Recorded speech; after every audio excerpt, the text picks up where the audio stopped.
rekan-rekan sekalian, pada pekan ini pertemuan ke-9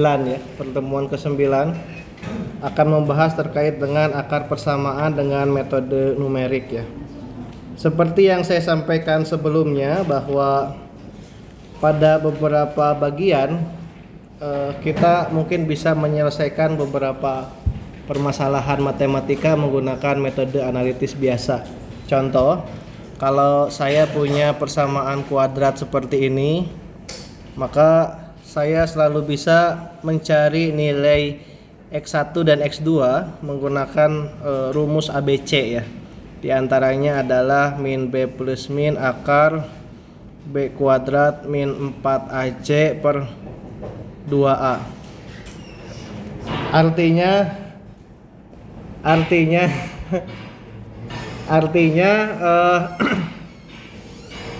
kalaulah ada beberapa orang diberikan soal kemudian menggunakan rumus ini, jika memang beliau tahu metodenya dengan benar, maka dia pasti akan memberikan hasil yang benar gitu ya. Nah, pada kasus di mana pangkatnya ini lebih dari 2, misalnya pangkat 3, pangkat 4 atau pangkat lebih tinggi, maka tidak ada rumus yang bisa mewakili ya. Tidak ada rumus yang bisa mewakili. Sehingga salah satu di antara cara mencari akar persamaan itu adalah dengan metode numerik. Pada video kali ini saya akan menyampaikan salah satu metode ya dalam metode numerik. Sebenarnya ada beberapa. Saya akan menyampaikan satu saja dulu ya, yaitu metode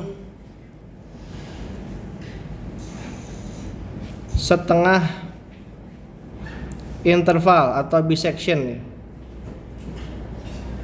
ya.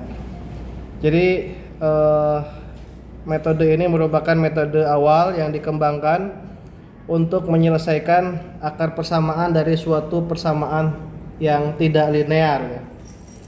Fx-nya sama dengan 0 ya. Saya tidak akan memberikan filosofis dari proses ini ya. Saya langsung saja ingin menyampaikan metodenya seperti apa ya terkait dengan metode setengah interval ini. Oke, sebelum masuk ke sini mungkin saya akan kasih dulu problem yang mungkin akan kita kerjakan. Agar memudahkan kita dalam memberikan contoh, maka contoh dalam pertemuan ini akan diberikan persamaan kuadrat ya.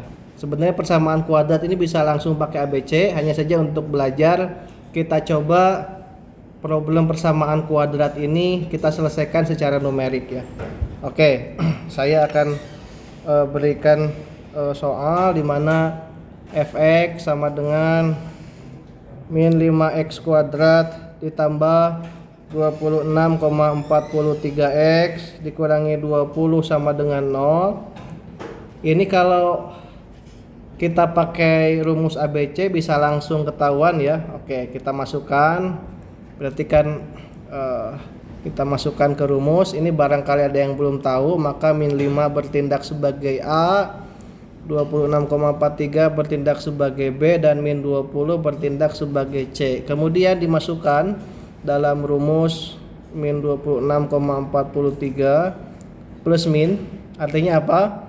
Artinya bisa jadi X1 nya kita ambil yang positifnya, X2 nya kita ambil yang negatifnya. Masukkan ke sini akar B kuadrat berarti 26,43 kuadrat dikurangi 4 kali min 5 kali min 20 ya, dibagi dengan 2A. 2A nya berarti 2 kali min 5. Oke, singkat kata ya. Ini X1 nya kita dapat, X2 nya kita dapat. X1 nya adalah kalau Anda hitung pakai kalkulator 0,915, X2 nya 4,371. Kalau kita menghasilkan rumus ini secara analitik, maka ini adalah kita bisa sebut sebagai nilai eksak ya. Pekan lalu kita belajar nilai eksak, maka ini adalah dua nilai eksak. Oke, rekan-rekan sekalian, kita akan coba untuk mencari akar ini secara numerik. Maka langkah pertama untuk metode setengah interval ini, yang pertama ya, pilih. Jadi pilih dua nilai X sembarang. Ya, X sembarang.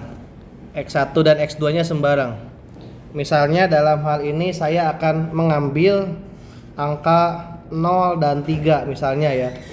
Misalnya X1 nya sama dengan 0, X2 nya sama dengan 3 ya. X1 nya sama dengan 0, X2 nya sama dengan 3.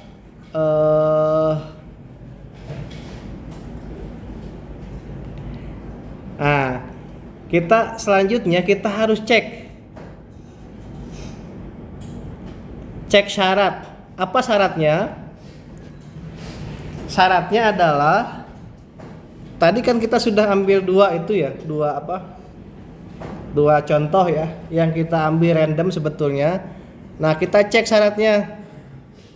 Fx1 dikalikan Fx2 itu harus kurang dari 0 ya, harus kurang dari 0 ya. Jadi kalau syarat ini tidak terpenuhi, maka kita milih lagi X1 X2 nya ya sampai dapat syaratnya terpenuhi. Nah, sekarang kita cek ya. Fx1 berarti berapa? F0 ya. F0 nya berapa berarti? Masukin ke rumus nih. Min 5 kali 0 kuadrat plus 26,43 kali 0 dikurangi 20. Berapa ini? Min 20 ya. Gampang ya karena 0 semua nih. Sedangkan Fx2 berarti apa? F3 ya. Berarti min 5 kali 3 kuadrat plus 26,43 kali 3 dikurangi 20 sama dengan berapa? Dengan berapa ya? 14,29. Coba lihat Fx1 dikali Fx2, kalau dikalikan hasilnya negatif gitu ya. Maka dia kurang dari 0 kan? Maka terpenuhi. Maka kita bisa melanjutkan prosesnya ke proses selanjutnya ya. Jadi 1 2 sudah selesai nih. Apa proses selanjutnya? Proses selanjutnya adalah mencari nilai tengah. Nilai tengah itu berarti nilai tengah dari 0 sama 3 ya. Berarti gimana caranya? X1 tambah X2 dibagi 2 ya. Kan nilai tengah ya. Maka 0 ditambah 3 dibagi 2 sama dengan 1/2. Ini adalah nilai tengah. Oke. Kemudian Anda bisa membuat katakanlah sebuah matriks ya. Matriks yang bisa digunakan. Misalnya ini I, ini XI, XI plus 1, ini FXI, kemudian FXI plus 1, kemudian ini ada XT, kemudian ini ada FXT, kemudian ini katakanlah kalau mau nyari nilai error ya. Oke. I ini adalah apa?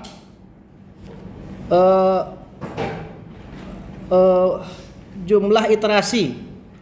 Jadi kan pengulangan gitu ya. Maka I1 berarti perhitungan yang pertama. Yang kedua berarti perhitungan yang kedua, ketiga dan seterusnya. Itu ya. X1 dan X2 atau XI atau XI plus 1 ini dari nilai yang tadi kita pilih. Tadi 0 sama 3 gitu ya. 0, 3 ini kita lanjutkan karena memenuhi syarat awal tadi. Kemudian FXI nya berapa? Tadi sudah dihitung ya, min 20. Ininya 14,29. XT nya berapa? 1,5. Nah, sekarang hitung FXT. Gimana caranya? Ya tinggal dimasukkan. Berarti gimana? Berarti min 5 kali 1,5 kuadrat plus 26,43 kali apa? 1,5 min 20 misal begitu ya. Hasilnya berapa? Hasilnya langsung saja 8,395. Ya, ini fxt-nya.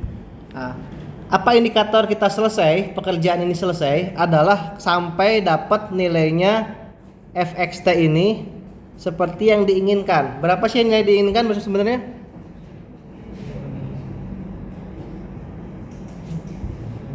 No. Di sini berapa? 8,395. Artinya apa? Artinya masih jauh. Karena kita nyarinya 0. Maka kita cari mungkin sampai fxt-nya ini misalnya 0,0 sekian atau 0,000 sekian, artinya mendekati nilai 0. Oke, selanjutnya maka xt ini pindah ke sini. Ya. Jadi yang jadi xt itu selalu akan berpindah menjadi apa? xi. Ya. Nah, selanjutnya siapa xi plus 1? Yang ini ya. Siapa yang mengisi ini bebas. Anda bisa milih 0 atau Anda bisa milih angka 3. Karena batasnya kan di antara 0 dan 3 ya. Anda bisa milih. Oke lah. Katakanlah saya milih 0 di sini. Ya. Selanjutnya apa yang kita lakukan? Kita hitung xt. Xt-nya berapa berarti? 1,5 tambah 0 dibagi 2 berapa? 0,75. Setelah itu Anda hitung kembali ya. Berarti gimana ngitungnya? Sama ya. Bedanya apa? Ininya ganti dengan 0,75. Ininya ganti dengan 0,75. Hasilnya berapa? Hasilnya coba dicek di kalkulator ya. Min 2990. Coba perhatikan. Ini positif ya. Ini negatif. Nah, kalau 2 itu berubah tanda ya, maka nilai 0 ini juga berubah tanda. Berubah angkanya menjadi angka yang sini. Jadi pindah ke sini. Semisal dia tetap positif, artinya tidak berubah tandanya, maka ini akan tetap 0. Nah, karena dia berubah tanda, maka kita rubah jadi 1,5. Ini siapa yang ngisi? 0,75. Paham ya? Nah, ini hitung lagi, bagi 2-nya berapa? 0,75 tambah 1,5 dibagi 2 berapa? 1,125. Dihitung lagi dapat 3,406 misalnya ya. Ini bukan sulap, bukan sihir ya, sudah dihitung sebelumnya ya. Nah, ini positif, berarti gimana? Rubah lagi ya. Rubah lagi menjadi ini 0,75. Ininya rubah jadi 1,125. Ini setengahnya berapa? 0,938. 0,938 masukin ke fx, hasilnya adalah 0,384. Perhatikan, ini tidak berubah. Positif lagi. Sehingga ini tetap 0,75 di perhitungan kelima. Ya. Yang ini tetap dihitung dari yang xt. Dibagi 2 lagi berapa? 0,844. Dihitung lagi pakai kalkulator, fx-nya hasilnya dapat min 1,259. Terjadi perubahan tanda sehingga 0,75 ini berubah. Jadi siapa? 0,938. Kemudian di sini ada apa?